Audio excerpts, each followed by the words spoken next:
I'm Steve Schier from Carleton College, and I'm the co-author of a new book with Todd Eberly of St. Mary's College of Maryland. It's called American Government and Popular Discontent, Stability Without Success. I'm here to talk about the major themes of the book and talk also about how the book came to be. The book really resulted from a panel that both Todd and I were on. This is where we first met a few years ago at the Midwest Political Science meetings in Chicago. Todd gave a paper where he showed that the geographical pattern of the presidential vote in presidential elections went through a big transformation in the 1960s. And since that time has been remarkably stable. That is, the configuration of which states vote Democratic and which states vote Republican has been largely stable since the early 1970s. Now, this got me thinking, are there other things that occurred in America in the 60s and 70s that produced the current political system? Todd and I sat down and had a talk about it.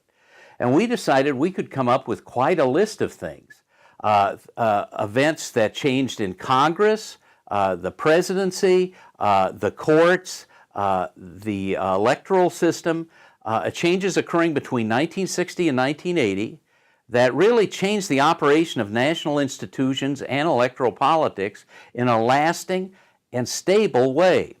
Once we sat down and began to examine this, we were able to come up with 40 different variables that we examined in this book. And what we found is that most of them went through big transformations in the 1960s and 1970s, yet the characteristics of those variables pretty stable ever since. And we can sort of distill these findings into 7 basic trends that we discuss in the book. And what I'll do now is go through each of those 7 trends, all of these occurring in the 60s and 70s. Some prior scholars, John Aldrich of Duke University and Richard Nemi of the University of Rochester, had done some studies of the American electorate and had found that the whole party system in America changed in the 60s and 70s.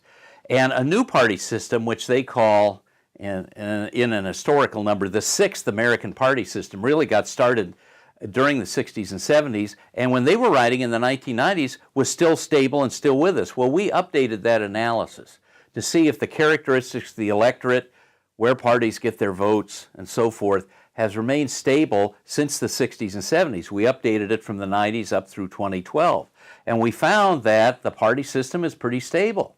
Now, what are the characteristics of this party system? Well, here's what happened in the 60s and 70s. Before that time, there was a dominant party that was pretty much the majority party in America. It was the Democratic Party. And its coalition was called the New Deal Coalition, which had been created in the 1930s under the presidency of Franklin Delano Roosevelt. This coalition fell apart in the 60s, and the number of Republicans in the electorate grew. The number of Democrats actually declined, and as a result, a new party system developed. This is sort of the second trend we see. The first trend, the end of the New Deal coalition. The second trend, the rise of what we have still with us in the 21st century, and we call it a no majority party system. Neither party has reliable control over a majority of votes in a national election. That produces a lot of volatility. Republicans win sometimes, Democrats win sometimes. There are increased numbers of independents, people who switch parties back and forth from election to election. We found that there are more leaners, people who say they lean towards a party, but they're not really identifiers of that party. You know, I lean towards the Democratic Party, or I lean towards the Republican Party. Well, these leaners, we discover, really do flip between the parties year in, year out. They are what we'd call floating voters, and these floating voters help to determine the outcomes of elections. So that was the second big trend. No majority party, and floating voters and volatility, allowing each party to have a good chance of winning national elections every 2 or 4 years. The third trend we found is a big transformation in the media that really begins in the 1970s. This is the rise of multiple channels on television, multiple ways of getting media delivered to you. And, you know, that trend which began in the 70s is still very much with us now because we have all sorts of individual media choices that we didn't have before. And it really got started with cable television and multiple channels in the 1970s. Now we have hundreds of channels on cable. We have all sorts of ways to get access to thousands of different radio stations, all those different web pages, all those different internet sources. Individuals have much more control over the media they consume than ever before, and that trend started in the 1970s. Now, what are the politics of that trend? What are the political implications? The first political implication is, as we said, people have more control over their own media, which means if you're interested in politics, it's heaven. There's so much political information available from so many sources that you can really overdose very quickly. But if you're not interested in politics, it's a lot easier to ignore it now. See, gone are the days in the 1950s and 60s when there were three major networks and everybody had to watch them, and there was a lot of news coverage on those networks, which meant everybody got exposed to that. Now, if you're interested in the National Basketball Association, and that's basically all you're interested in, you can focus on that and ignore politics completely. So what the new media environment that began in the 70s has brought us is an ability for some people to really move into politics in a big way, and for a lot of people to completely disregard it. So interest in politics has really stratified as a result, and there's a real disparity in public opinion about politics that really characterizes our politics in the 21st century. So this media transformation has really helped to separate the interested from the uninterested and allow people who aren't interested to really drop out of public life and elections. And that goes along with the trend of lower turnout in elections, which began in the 1960s and has continued to this day. We think that's one reason for it. Now, amongst those people who actually govern us, and those who are very active in politics, we find a fourth trend, which we call elite partisan polarization. The current Congress, and I'm speaking in 2013 as this occurs, the current Congress is as polarized as any Congress ever was, at least from the evidence that we have. What I mean by polarization is that Democrats and Republicans are further apart on issues than they were before. That's one characteristic. And then second of all, Democrats and Republicans in the House and the Senate are more internally unified than ever before. So big distance between the parties, big unity within. That's partisan polarization. We find this in Congress. It really began to develop in the 70s and has continued to develop and develop and develop to the point where it's historically unprecedented, at least as far back as the evidence we can find as political scientists would tell us. Now, also, we have to note that the political activists in America are also very polarized. Republicans are more uniformly conservative and unified. Democrats more uniformly liberal and unified. The activists are. What we mean by that are the people who contribute, who volunteer time and money, and follow politics very closely. So elected officials and political activists, political elites, very strongly polarized, elite partisan polarization. That's our fourth trend. Our fifth trend, and this is a big one, declining trust in political institutions. Trust cratered in the late 60s and early 70s. The percentage of Americans who said you could trust America to do what's right most of the time went from about 70% down now to under 20%. That is no small change. And it really began to occur in the 1960s and 70s. What caused it? A bunch of turbulent events. Vietnam, Watergate, the Civil Rights Revolution. We political scientists know that different types of Americans got turned off by these events, and they have stayed turned off by these events. So that means there is less public support for the president, for Congress, for the Supreme Court. There's less support for the federal government generally, and that also produces a lot of electoral volatility. So while the system is stable, a lot of people don't think it's very successful.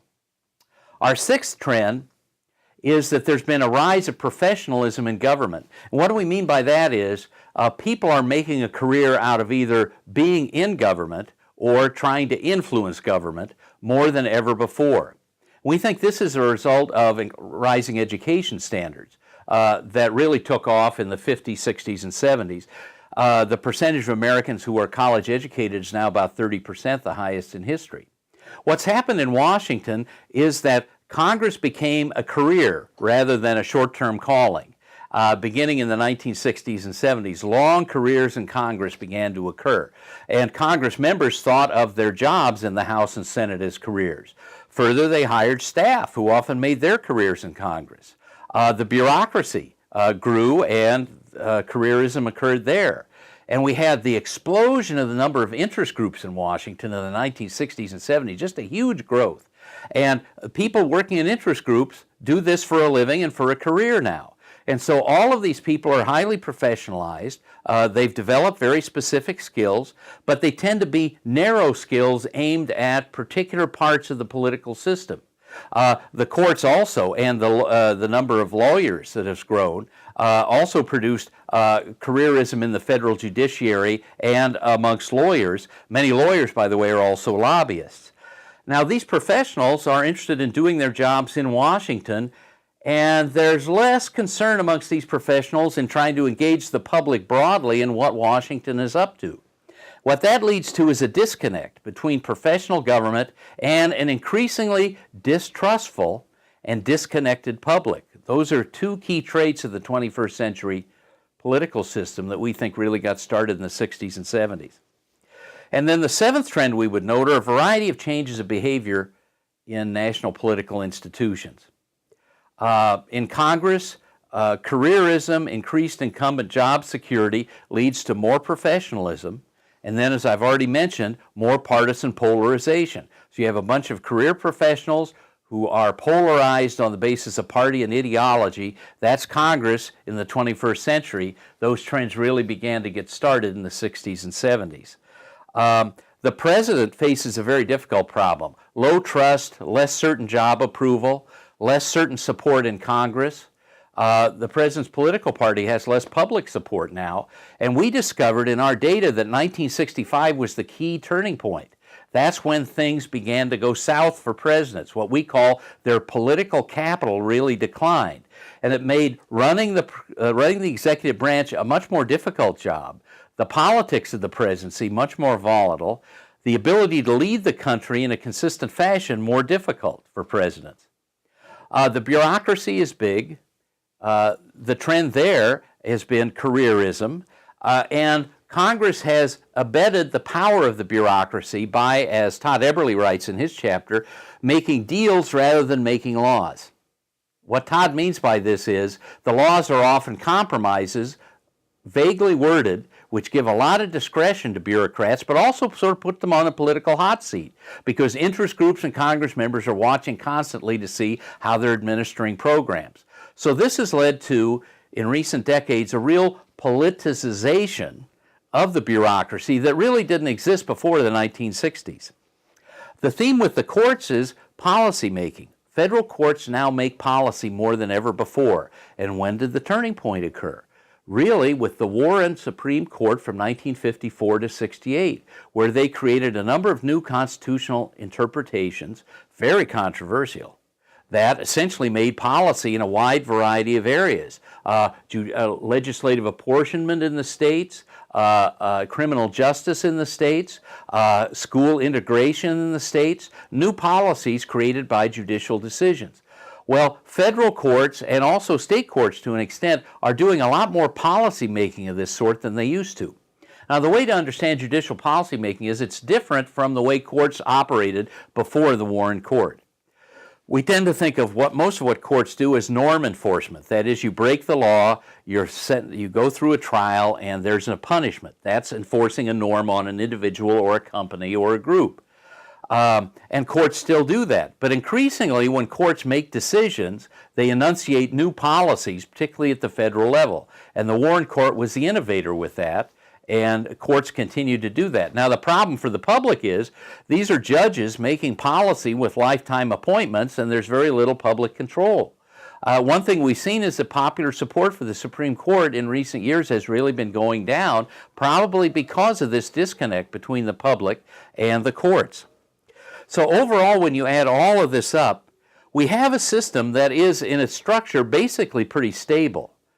But it includes a volatile and discontented public, a professional government that is somewhat insulated from the public, and that has produced a variety of problems for the national political system.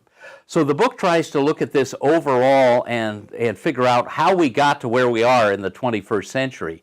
And we really find the roots of our contemporary politics, of our contemporary institutions, really are rooted in the many changes that occurred to America in the 1960s and 1970s.